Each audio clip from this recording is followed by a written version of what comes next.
How did you get out here? How did you become homeless?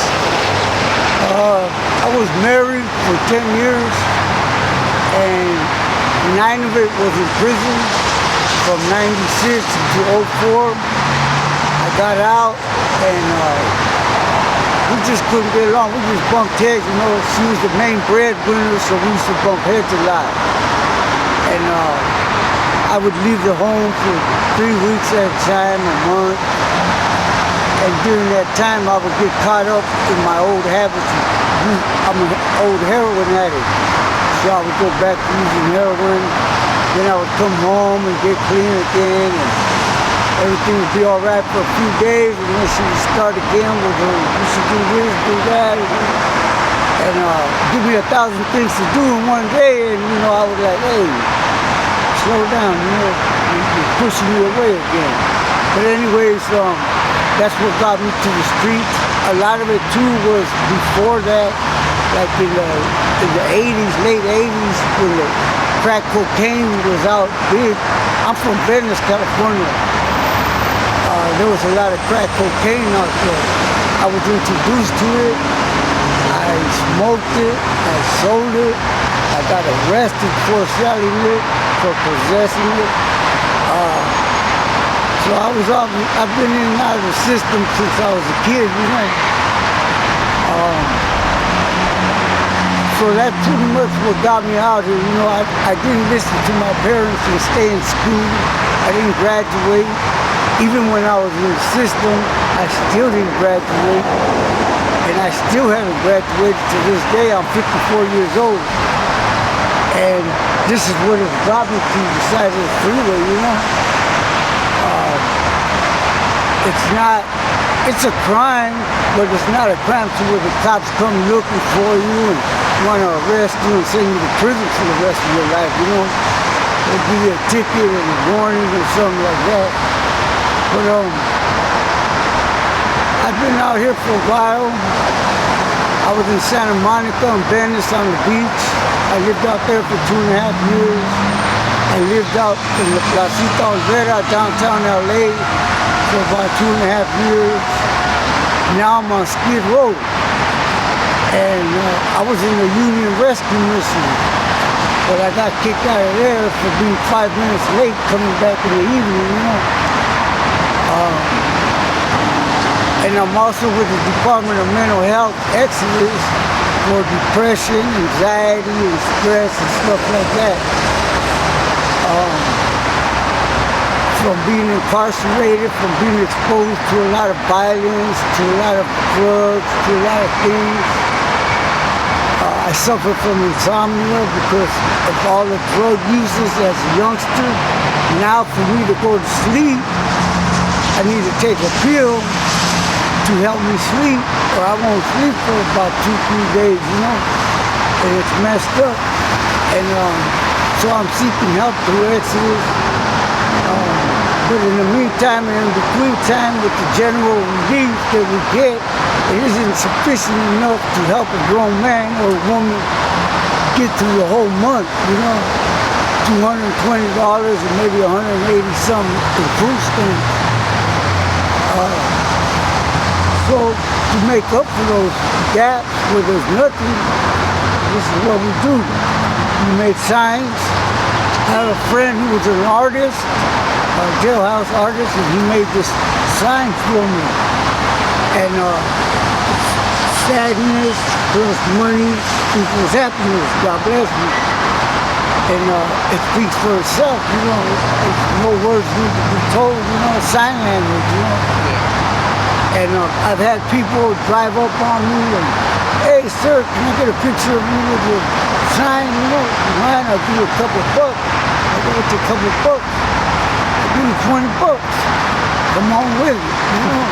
That's a meal at Denny's, you know.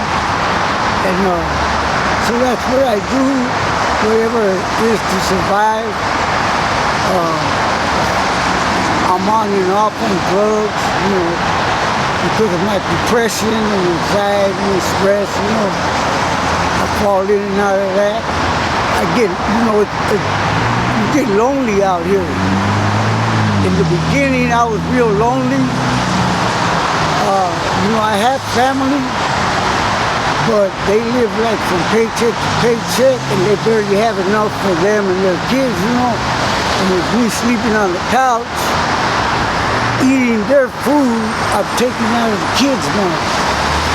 And so not to do that, I don't stay long when I take off.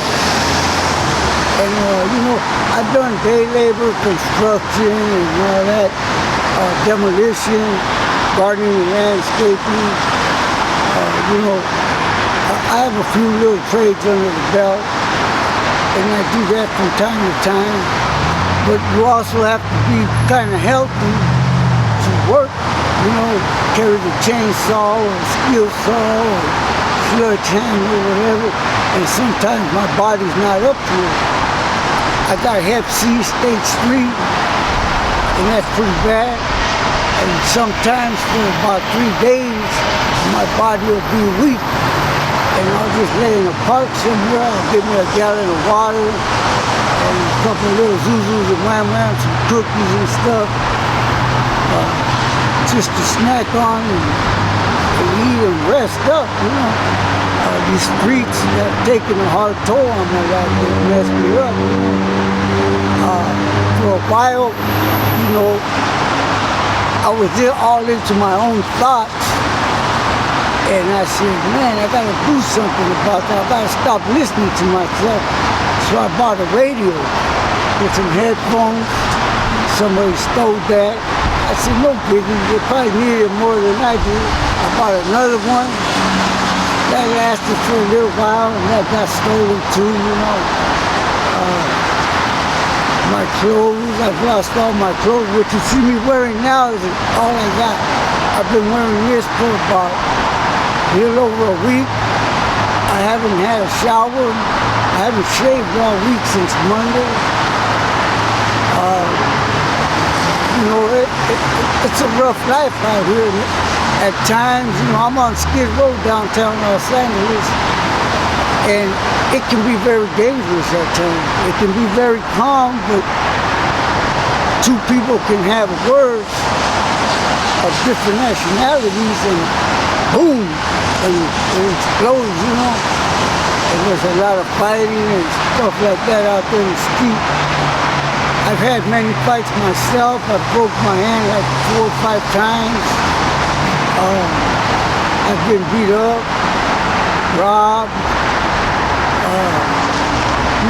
I've experienced a lot of things. Being alone in the streets, it's very dangerous. Trying to find a place to sleep where nobody's going to come by and see you, But it happens. Somebody somewhere always sees you and it finds you, and another homeless person, or you'll be asleep and they'll come up and try to steal your backpack and stuff. So you gotta be on your toes a lot of the time. There's times when I go a little hungry, thirsty. I'll go in Denny's and get a cup of ice water and they'll give it to me. Some people, they don't finish their meal, they'll come by, sir, are you hungry? And they'll give me food. Like right here, they'll give you all kinds of stuff, water, food, peanuts and stuff. And there's a lot of caring people out there. They care, they help, they volunteer. But because, I think mainly because of my upbringing, it affects me now. I kind of regret not staying in school, wanting to be a vato loco at such a young age, getting involved with the gangs and drugs and stuff.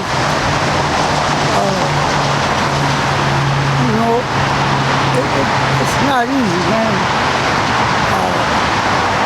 When I was married and I got out of prison, how you see a lot of Mexican nationals working on construction buildings, building stuff. My ex-wife used to tell me, look, they're working, you can get in there. And I go, look, there's a big difference between them and me. They may be illegal citizens, coming from Mexico or Guatemala or wherever they're coming, but they don't have my criminal history. You know, and that's where the roadblock is. Bang, you know? I go for a job interview and the boss will say, can I trust you not to run off with my tools or my money? And that hurts.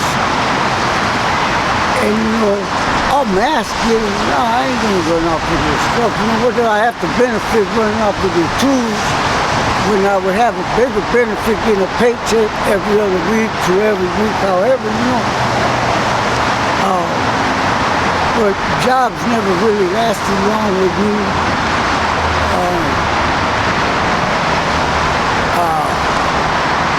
The depression, the anxiety, the loneliness. You know, you get used to it after a while. Sometimes you get the I don't give a fuck attitude, the hell with everything and this and that. And then, you know, when you calm down and stuff, man, you're like, damn.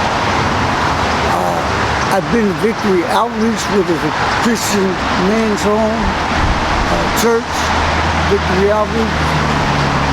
I go there for, you know, for rest, to give myself to God and ask God to fill me with His presence and help me, you know. And I read the Bible. I haven't been as much because I've fallen back into using drugs, but you know, it's just, you know, you're very unstable out here. Sometimes I'll take off to another city or something, like Orange County or San Diego or something. But as soon as the cops see me, hey, you ain't from around here. Get your ass back up on that train and get out of here. If I see you out here, you're going to jail. Well, take me to jail now because you're going to see me out here. And I don't mind TV dinners and a hot shower in the bed to sleep in. And you're like, man, what's going on with you? I go, man, I've lived, you know, I've bestowed upon myself a hard life. It was easy when I was young because you always had moms and pops and family, a roof over your head. But now that I'm an adult, it's kicking my ass. And you know, it makes you want to cry, but you can't. You gotta suppress it. And the more you suppress it, the more things build up, and then, you know, you start a beer here, a beer there, some weed, and next thing you know, using the hard stuff just to self-medicate the pain. But in the end, in the morning, you're right back where you started from. And you're like, damn. And you go back to using it again. You know, now you start using a little more to try to smother that pain, you know. And people see you and they, man, look at that guy, you know.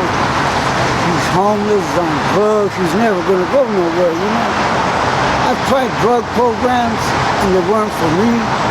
I'd rather go to, I get more out of being in a Christian home, going to church and reading the Bible, something of more essence, more value for me, than reading the big book of Alcoholics Anonymous and Dr. Bill and Bob and stuff like that. You know, it's a lot out here, man. It's heavy on the guy. It's not easy. And with my criminal record, any little thing, you know, I could tell somebody, fuck you, I'll kick your ass, and that's a terrorist threat, and they can lock me up for the rest of my life for that. And I was just simply expressing a little frustration or maybe a little anger, but didn't really mean it. But now I'm in county jail and I'm fighting for my life. So I have to be careful and all to not be, sometimes I gotta walk on eggshells so that I don't go back to jail, you know. I gotta watch who I associate with and stuff like that. You know, I run across a lot of guys that I was in jail with, grew up in the system with, They are now out here too because, you know, the old lady couldn't handle the drug usage and told them, you gotta go. And the family, you know, their family, you know, you come stay with us. But, you know, the sisters, we always bump heads with the sisters, you know. You know, both of my parents have passed away. All I have is 2 sisters. Well, I have 3 sisters, but actually my older sister, I haven't seen her since 1980, you know. I don't know her whereabouts or anything. My older brother owns a home out there in Arizona. His son owns a home, his daughter owns a home up there. But they won't offer me a back room, you know, to help me, you know, get on my feet. My sister works for bonds, you know, for pavilions in the deli section in the Marina Del Rey. She offered me to help me get a job there, you know. And I go, look at me. I'm underweight. I don't have much clothes. And so she goes, well, you know, I'll help you up. There's going to be a chance to pay me back. We'll get an apartment together and stuff like that. And you'll have your room, me and my son have our room, and, you know, it'll be all right. And I just, you know, I shied away from it. I didn't feel as a man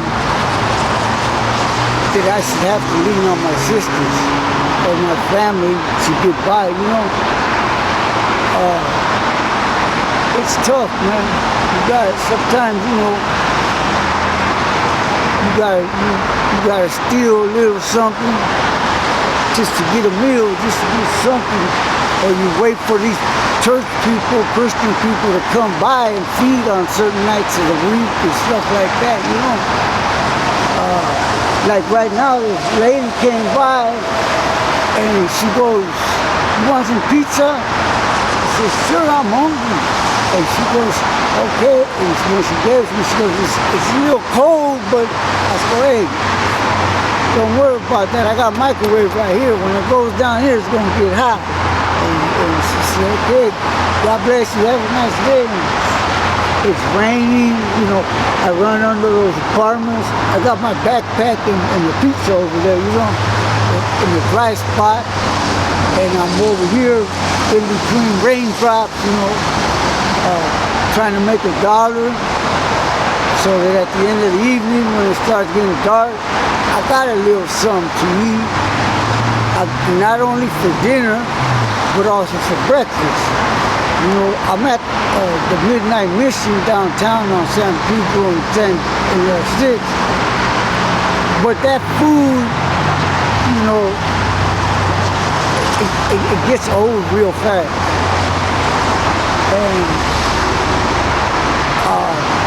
you know, so you want a little something better. You gotta put a little money on the table, and, you know, before you know it, you short again. And I smoke, so to support my smoking habit too, I got to stay on the grind. I got to either be hustling, I got to be calling my friends who do construction and stuff like that. Hey, call me when you got something coming up, man. I need to work, I need something. They know too, you know. Sometimes they'll just call me, hey, I ain't got much work, it's slow, but if you want to roll around the truck with me for a day, come on. And they'll give me 40, 60 bucks just to roll around, buy me lunch and stuff, a beer and stuff.